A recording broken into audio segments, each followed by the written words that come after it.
So welcome back to my war in the East. There's been a little bit of a hiatus.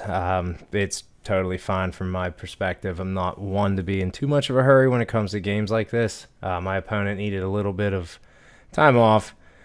But yeah, so it took about 9 days for me to get the turn back to me. So here we are, diving into April 26th, 1942. So this is another slow turn. We are in the mud season, so there's not much movement pretty much on most of the northern side of the map. I only lose 32,000 more men, another 559 guns, and 88 tanks, or AFV. I do bring 95,000 men to the map, so I'm increasing on that side of things. My critical supply units and isolated units sit at 0, which is good. I still have entirely too many divisions that are unready or depleted.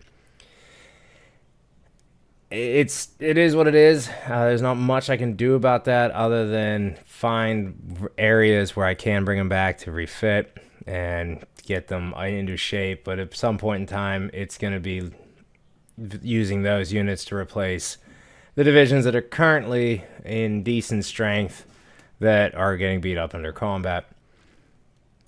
But that's for another day. Up here on the northern side of the front, the transition to what I start with at the beginning of my turn is honestly so gradual, you probably missed it. Finnish division in the south by Ostrakhan slides eastward 1 hex.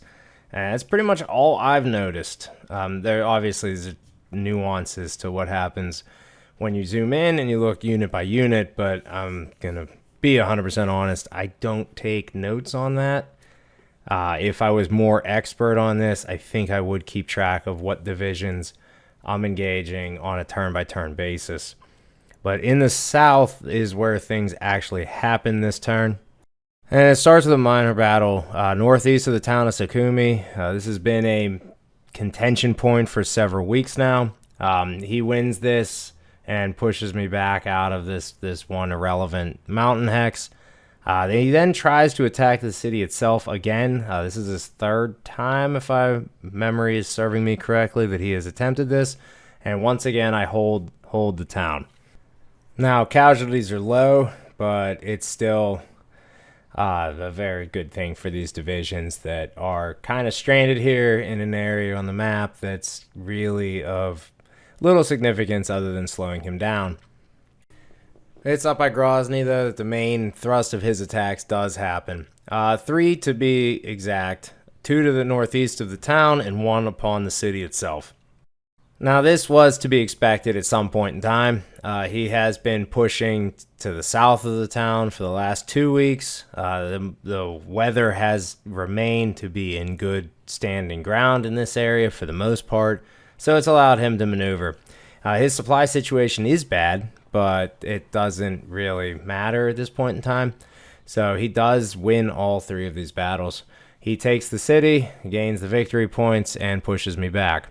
Now, I still have a defensive line near that town that I'm not going to name, and I'm going to fall back a little bit into that as I get through my turn. Now, this retreat is going to be to basically the river line. I'm not, at this point in time, willing to completely give up and go straight to my fortifications. It just doesn't seem time for that yet, but at the same point, there's just really nothing else to fight for here. I'm not going to retake the city from a mechanized division with a strength of 10. It would take a complete... I'd have to consolidate all my forces. So it's just not worth it right now. But it is here where I do engage in the only combat that I do on my turn. I got 51,000 men to pick on, 11, almost 12,000 Finnish troops. So, I mean, we do a minimal casualties to them, more to ourselves, but they do fall back. So, man, it's a case, I guess, of trying to keep them honest. The only other thing in the south here that needs to be addressed is the actual town of Sukumi. I've done rather well defending it. In the grand scheme of things, it's really just a roadblock.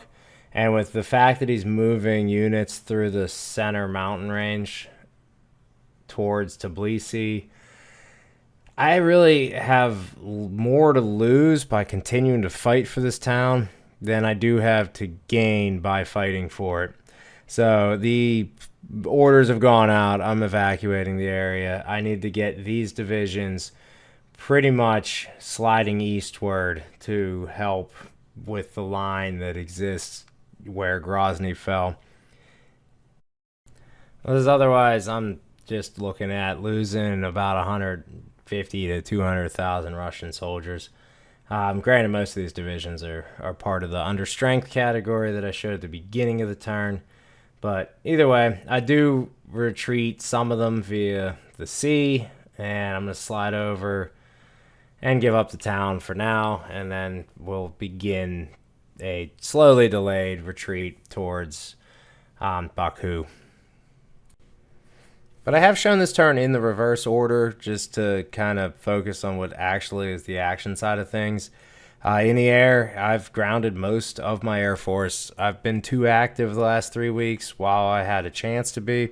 I'm happy with the results that I got, but it's not something I can maintain on a week-to-week basis.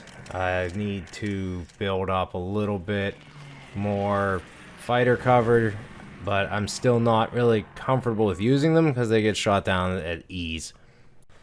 But all things considered, it does feel good to be back into the routine of this, and I'm going to, at this point, send it back to my opponent and start to look forward to working on the next turn. It's probably going to be more mud next week, so I'm assuming it's going to be another minor action-oriented turn. But this is necessary if I'm going to build this army up into any shape or form that can deal with what he throws at me when spring turns to dry ground and summer really hits in full force. But I'm excited to see what happens, even if it results in Moscow falling. But I'm just going to move on to what will be the first week of May.